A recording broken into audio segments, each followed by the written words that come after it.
Mes chers compatriotes djiboutiens, chers amis des Djibouti, je voudrais, suite à ma sortie de la prison centrale des Gabodes, samedi 21 juin 2014, vous remercier de votre soutien, que vous résidiez ici à Djibouti ou à l'étranger, que vous soyez Djiboutiens de l'intérieur ou Djiboutiens de la diaspora, amis des Djibouti de l'intérieur, amis des Djibouti de l'extérieur.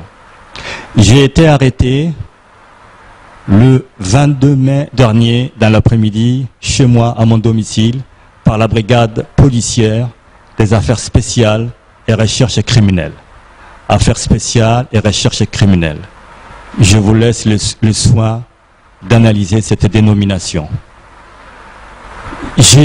Après moult tâtonnements, j'ai été accusé de provoquer ou d'avoir provoqué l'une des meilleures militantes de l'USN, mademoiselle Joueria Kader Elmi, 16 ans, politiquement précoce, à commettre des délits, c'est-à-dire à participer à des manifestations illégales et autres troubles à l'ordre public, et ajouter l'accusation en exploitant ainsi son ignorance.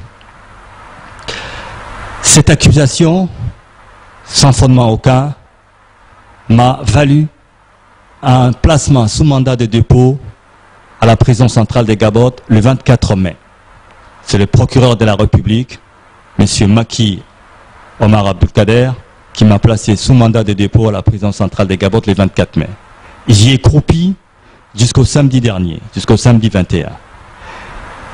Dans un premier temps, le 10 juin 2014, j'ai comparu devant le tribunal correctionnel statuant en matière de flagrant délit. Le juge m'a reconnu non coupable et a prononcé une décision de relax en ma faveur. Malheureusement, en dépit de cette décision de relax et en violation flagrante de la loi, j'ai été maintenu en détention à la prison centrale des Gabodes jusqu'au 21 juin 2014. C'est une décision totalement illégale, totalement arbitraire, qui relève de crime. En termes de droit, cela s'appelle séquestration et c'est puni de plusieurs années d'emprisonnement ferme et d'autres peines.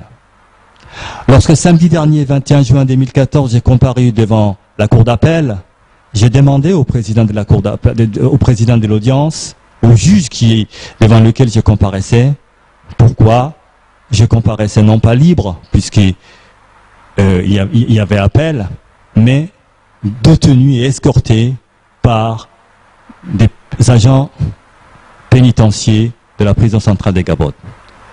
Le juge a reconnu que tout cela était illégal. Le dossier a été ensuite examiné au fond, et encore une fois, l'accusation à moi infligée s'est révélée sans fondement aucun. De nouveau, j'ai été relâché. J'ai donc pu retrouver ma liberté samedi dernier.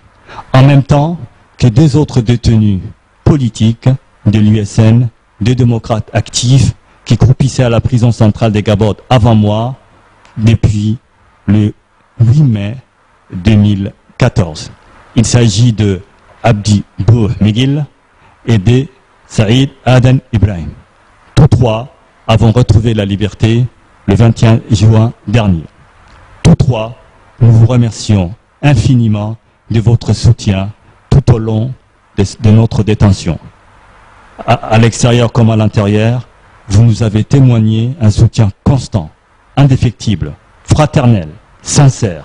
Nous vous en remercions d'autant. Je vous transmets les salutations des autres détenus qui croupissent encore à la prison centrale des Gabodes. Je les nomme les trois grands démocrates, Cheikh Abdourahmane Soleiman Bachir, Abdourahmane Barkat God et Guilhem El Ghele, mais aussi de deux autres démocrates, Mohamed Ahmed Ebo Di Jabha et Hamoud Elmi, Ahmed Di Gaydale. Tous les 5 vous remercient, vous encouragent et vous exhortent à poursuivre le combat politique et pacifique en vue du changement démocratique à Djibouti, notre cher pays. Mes chers compatriotes, cette dernière incarcération, la 6e en 16 mois, qui m'a frappé, je ne compte même pas les arrestations et autres assignations à domicile, pas moins d'une vingtaine, ni les confiscations matérielles nombreuses. J'ai me suivi confisquer les ordinateurs, les caméras de surveillance de mon domicile, les caméras de sécurité, bien des téléphones portables et bien d'autres choses encore. Plus d'une fois, mon domicile a été violé par la police. Eh bien, cette dernière incarcération témoigne de la fébrilité du régime et de la, il faut le dire, de l'état de faiblesse du régime. N'ayant pas pu gagner les combats politiques à la loyale, le régime s'est réfugié dans la répression aveugle. Ce faisant, il ne se rend pas service. Ce faisant, il ne nous décourage pas non plus. Il se met tout simplement à nu. Et nous conforte, nous autres démocrates actifs, d'autant dans notre détermination à poursuivre la lutte. Notre combat est juste, vous le savez très bien. Le changement démocratique dans ce pays, le salut national de ce pays, puisque le salut national réside dans le changement démocratique. Sans changement démocratique, si le statu quo perdure, si la dictature perdure, ce pays ira à sa perte. Donc le salut national est une affaire trop sérieuse pour ne pas être poursuivi. Nous poursuivrons donc les combats, quoi qu'il arrive. Quoi qu'il arrive. Nul emprisonnement, nulle arrestation, nul autre abus ne nous détourneront du chemin juste du salut national.